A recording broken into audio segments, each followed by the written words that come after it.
My parents were Quaker, so technically Protestant, but they raised my brother and myself both to think for ourselves, and they never indoctrinated us into the religion.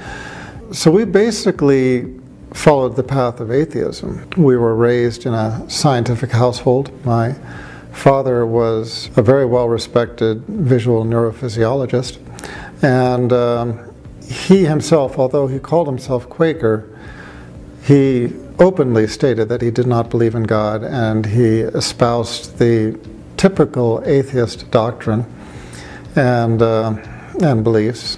He used to tell us quite frankly that he just believed after death it was just blackness, nothing, that was the end. And that was okay with him. He used to explain our existence the way all atheists explain it, namely the Big Bang and evolution. And so that's what I was raised upon. And so throughout my schooling, up through college, medical school, and so on, you know, we were raised to believe that that was the only thing that made sense. And yet at the same time, I was raised with a scientific mind. And, you know, one thing I've noticed is that when people come to faith, regardless of what faith they come to, they start to question a lot of things that they never questioned before. And this is exactly what happened to me. The whole process of coming to faith for atheists is hard to understand. And I think there's a very good reason for that. And that is that I have never in my entire life ever met anybody who came to my religion, who came to Islam, except that at some point in their life they prayed for guidance. Even if it was the atheist's prayer. Now the atheist's prayer is also known as the prayer of the skeptic. And the prayer is basically, "Oh God, if there is a God, save my soul, if I have a soul." So it's called the prayer of the skeptic for obvious reasons. But anybody who has heard my conversion story knows that this was integral to my pathway to becoming a believer in the existence of a creator. I won't say a specific religion, just the existence of a creator.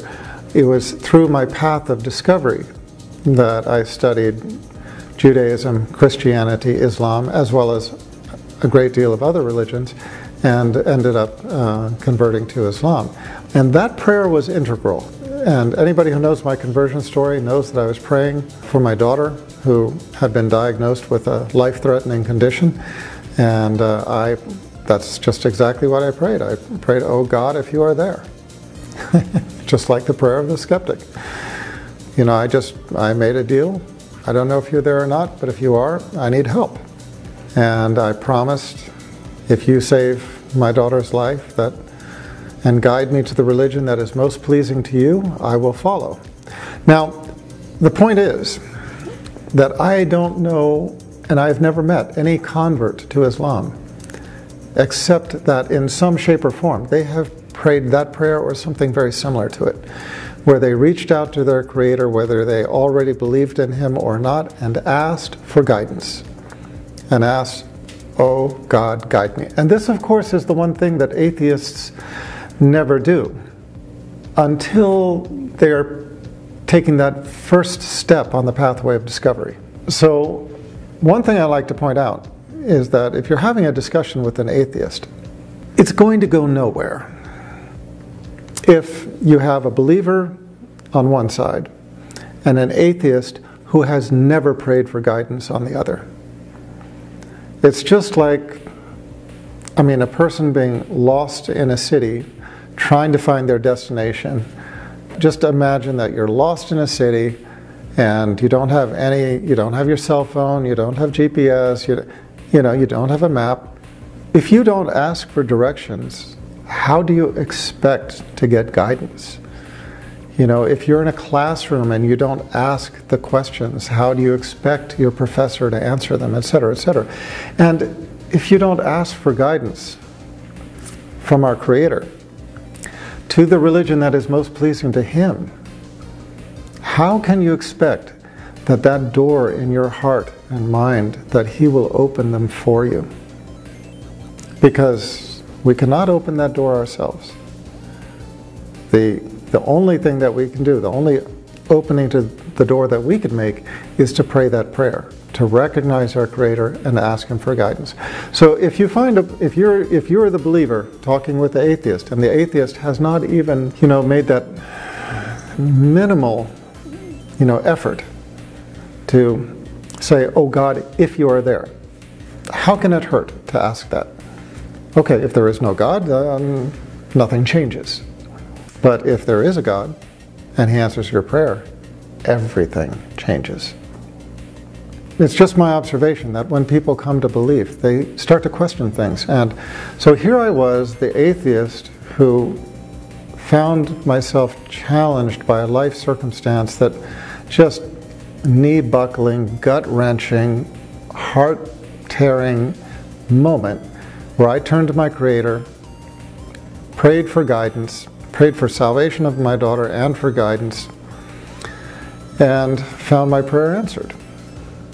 Both in my daughter's life being saved and her becoming healthy, and in me feeling, for the first time in my life, the presence of my Creator. And so that was a real difficulty for a person who had previously explained everything by the Big Bang and evolution. So as I said, it forces you to rethink things, and I did start to rethink, and I started to sort of ponder over some of the issues, and I realized, there's more that does not make sense about these things than does. At the simplest level, looking at the Big Bang, I remember how the theory of the Big Bang had changed even over my own lifetime. I remember when I was in college, the viewpoint at that point was basically that there had been a primordial dust cloud which had all come together, formed a hyperdense core, and exploded outwards, and that became the Big Bang. Now, over years, they started to reassess this, and where did the primordial dust cloud come from? That was one problem. Secondly, they started to think about it from an intellectual point of view and said, well, so whenever you have an explosion, things start traveling away from one another, but they slow down. And looking at things from a cosmological level, we know the force of gravity. So the supposition was that as things were flying outwards away from one another, the initial force of the explosion, that's finished, that's done. So what forces are left? The force of gravity, which as things are moving away from one another should exert its pull to try to slow things down. And the theory became that as things moved outwards, the force of gravity would be pulling upon them until a point would come at which force of gravity would equal the outward force. So you would establish an equilibrium, and then the force of gravity would start to pull things back together again, and so everything would come back until it became once again a hyperdense core. Everything would be crushed together into this tiny little singularity, and then the whole process would repeat itself.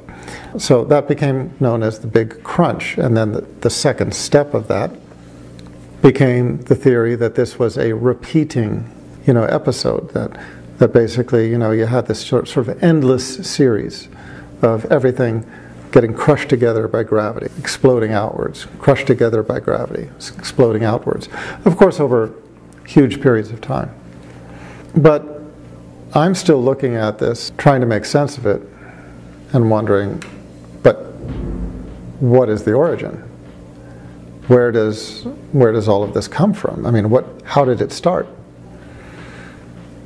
And I had the same thought about evolution. You can explain a lot with the theory of natural selection. But if you believe in the presence of a soul, you cannot explain the presence of a soul. And obviously, we all believe in the presence of life, but that's another thing that we cannot explain. You can Frankenstein together an animal out of working organs, but you cannot make it live. You can take a human being who has just died with everything still basically functional and cannot bring it back to life.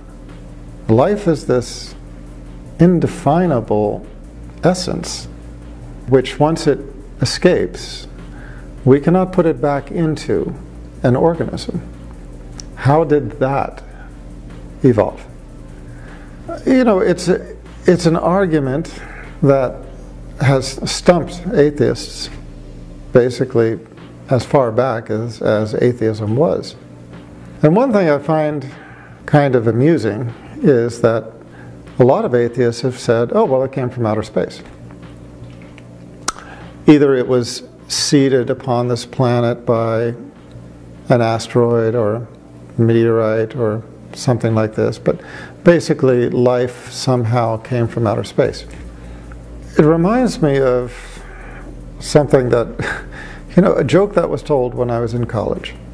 When I was in college, they told this joke about how a professor goes and gives this lecture about the universe, and at the end of the lecture, this old lady stands up and says, "Oh, young man, you really don't know what you're talking about. Everybody knows that the Earth is just balanced on the back of a turtle, a giant turtle."